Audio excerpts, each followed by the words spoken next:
In this video, we're going to be learning the easy way to play the riff from Billie Jean by Michael Jackson.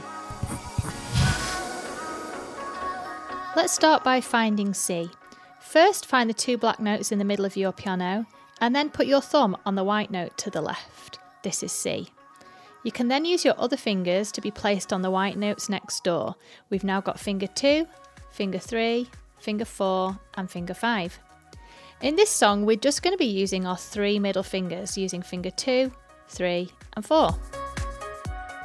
Start by playing finger 2, then finger 3, finger 4, then back to finger 3. And that's our riff. Let's try playing it all together.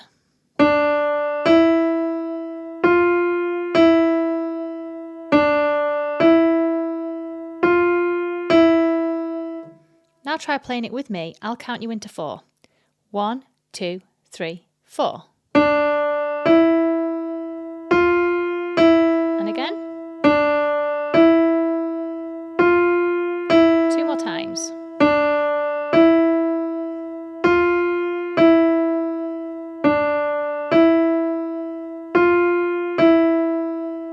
Great job.